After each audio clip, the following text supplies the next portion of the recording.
Trey, what's up, man? Hope things are well. Yeah, it's good, guys. Just keeping my phone on charge, and not much going on around college athletics right now.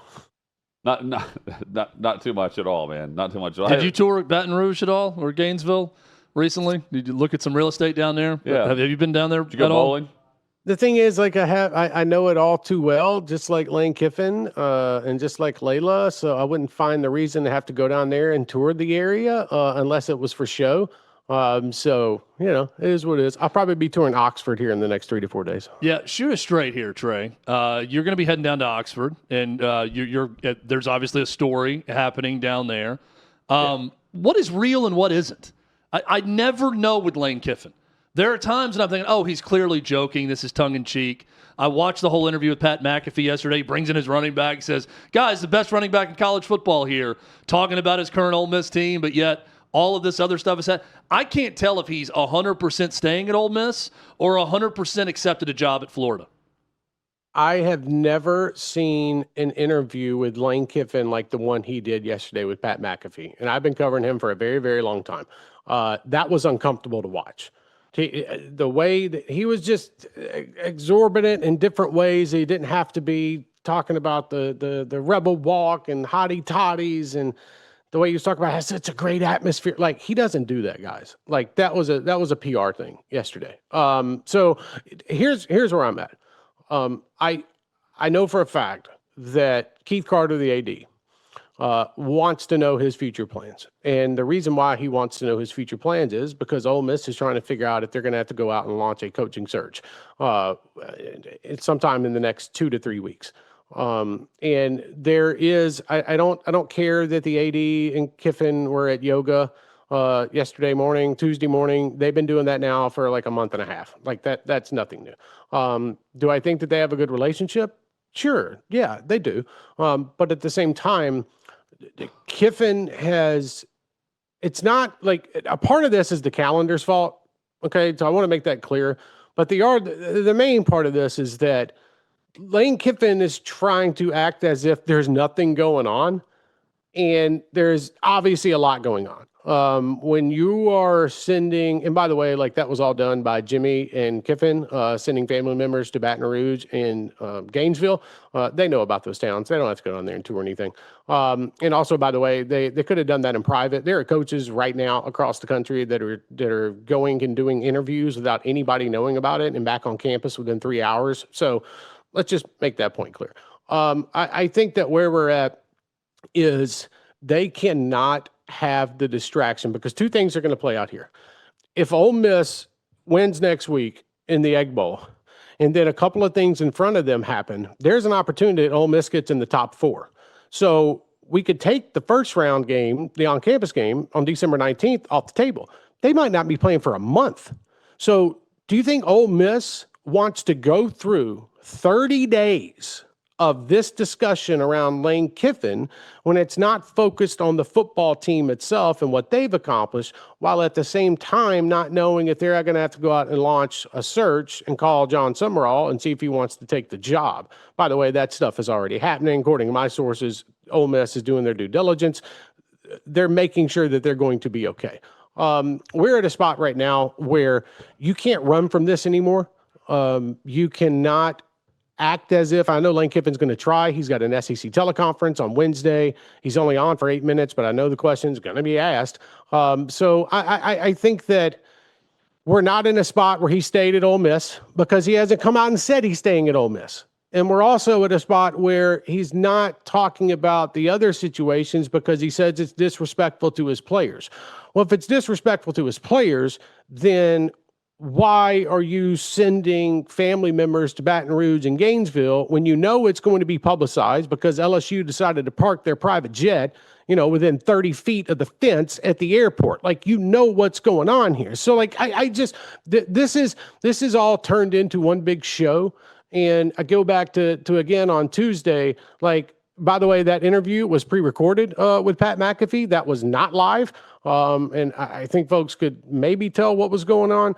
But I just think that we're hitting a point right now where I don't know how you walk this thing back if you decide to dip out. Because you could easily say, okay, yeah, I'm staying at Ole Miss, but I'm not signing anything yet.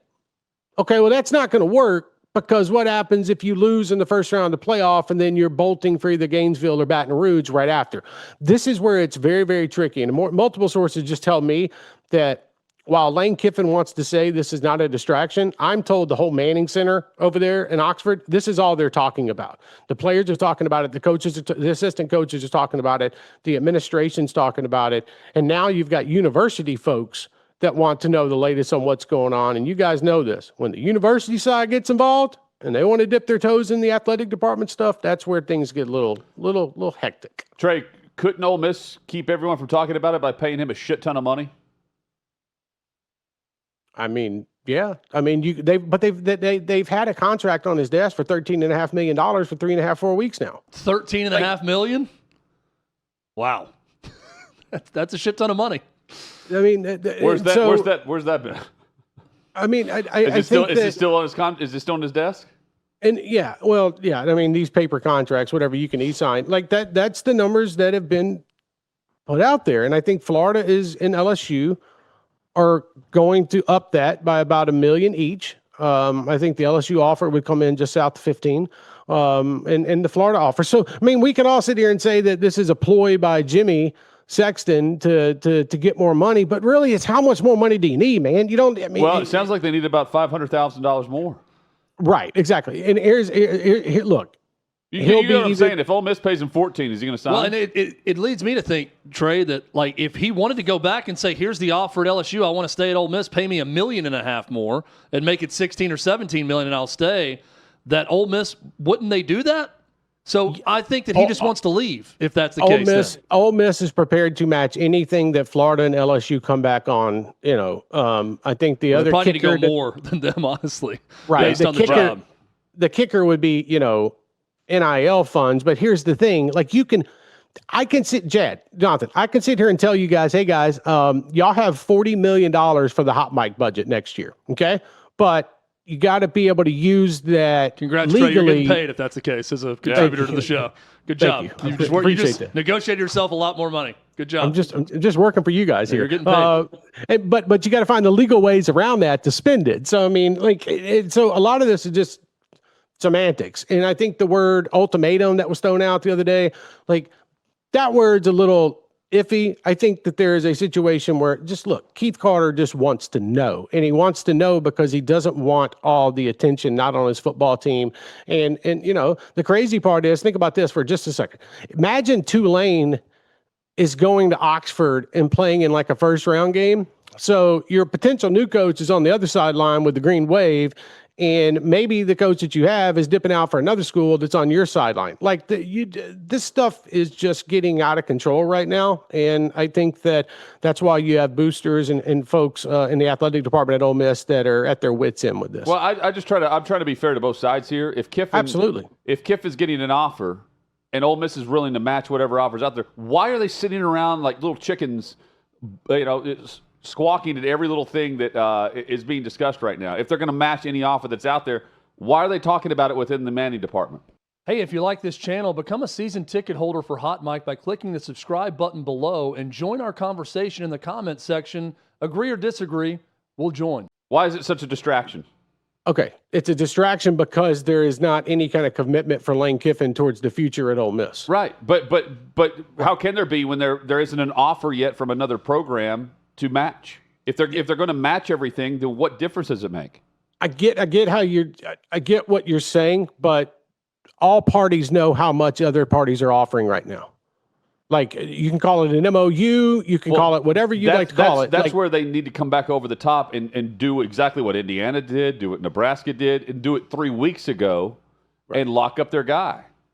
Guys, I mean, Scott Strickland was talking with Lane Kiffin 2 weeks ago. Like, I'm sorry. Like, so what I'm getting at here is all parties know how much each party is offering. It's Jimmy Sexton. He has a chessboard right here, and he's moving things around. I get what you're saying, Jonathan. Well, Jimmy Sexton clients are also signing contracts right now, extensions. Exactly. So you have to wonder, and it's not hard. It's not hard to decipher why Lane Kiffin is not signing the one at Ole Miss. Then what's the big deal? Why are they sitting around stressed over it if they know he's leaving? because they have to launch their own coach. They have to hire their own coach. Sure. First off. But they can go ahead and do that. My point is, what are they going to do? Fire him? I don't know. And I don't want to throw out, I don't know. There have been some scenarios that have been put at me, and they would probably go crazy on social media. What are you going to do? Suspend him with pay?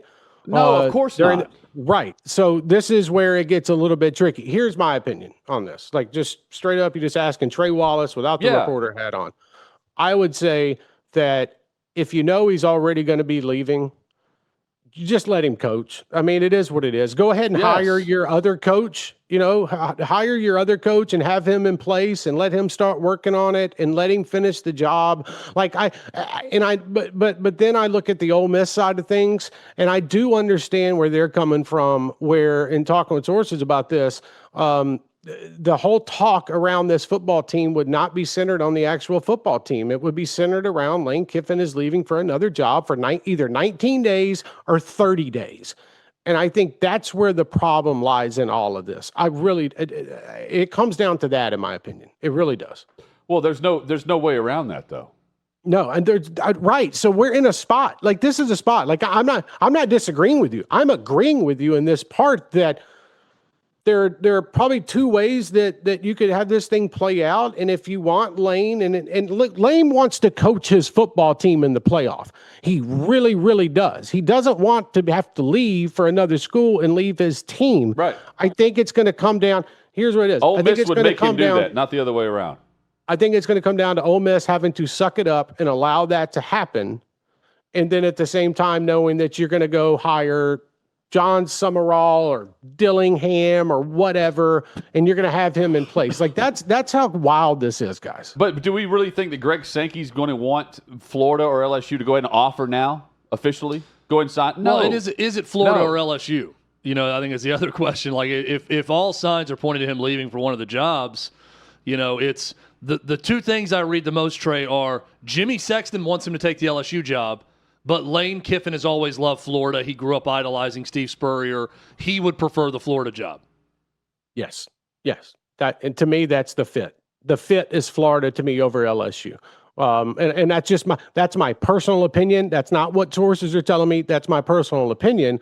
But at the same time, this is a situation where I think there's no more driving up the bargain here, the contract money.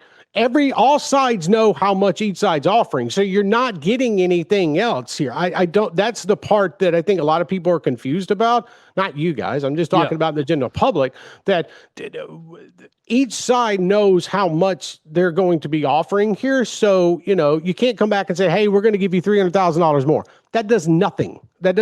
These coaches make millions of dollars. That's why it's so complicated. And I think at the same time, I do understand the image standpoint from Ole Miss, but I also understand from Kiffin's side where he's just trying to let this thing play out. But we got to stop acting like this stuff isn't going on.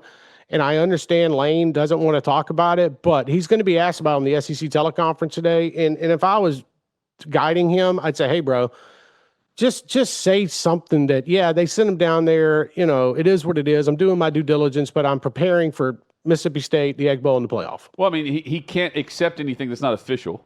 Correct. And the SEC is not going to allow another member school to offer a sitting coach a contract that he's going to take in the middle of the season. That's not going to happen. Too. That's not going to happen. No. And so where's if there's an ultimatum? Where's the ultimatum from LSU or Florida saying sign the damn contract then? Right.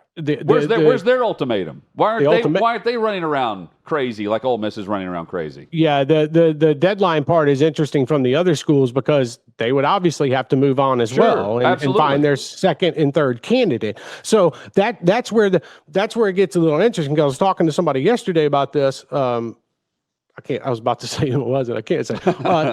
They could LSU and Florida. Here's the thing: when Florida or LSU goes out and hires a new coach, you're going to know who's the last one standing and where Lane Kiffin is going. So it's almost like the crazy part is here.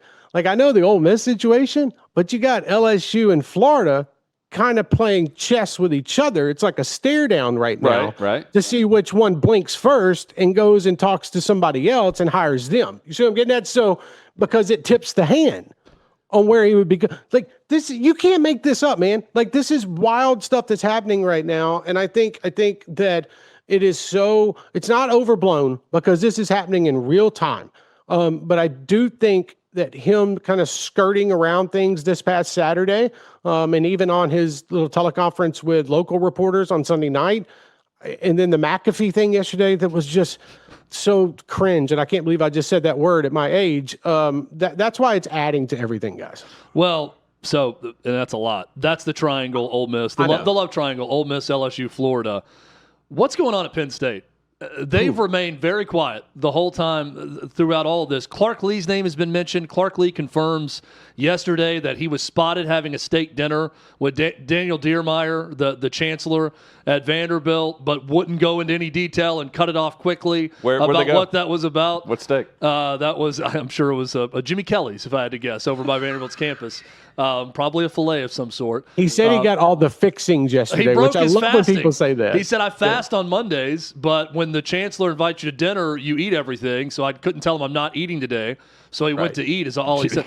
But that's the quietest of the searches, I feel like, right now, right? Eli Drinkwitz and all the funny things he said after we scored the second most points against an SEC opponent this year. Now, suddenly you guys are asking if I'm leaving. After last week, we sucked as coaches.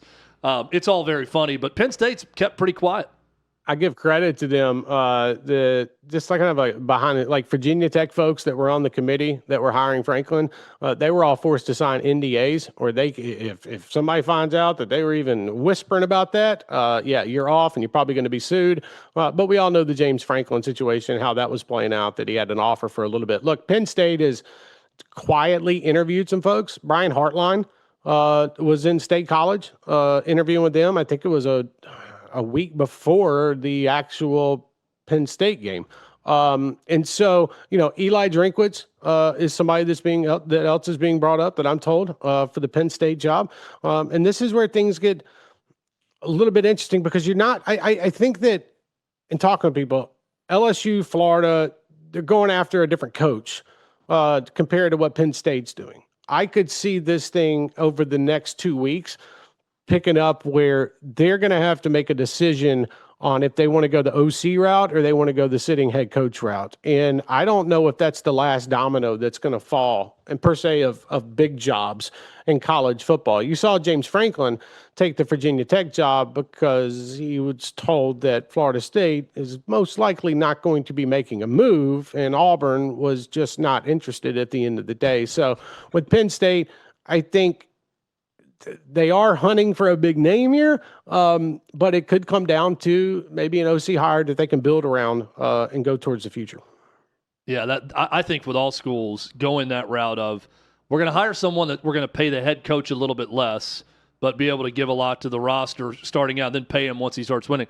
That's an interesting one to follow. Thanks for watching. Subscribe to OutKick Hot Mic. Daily content and more at OutKick Hot Mic on YouTube.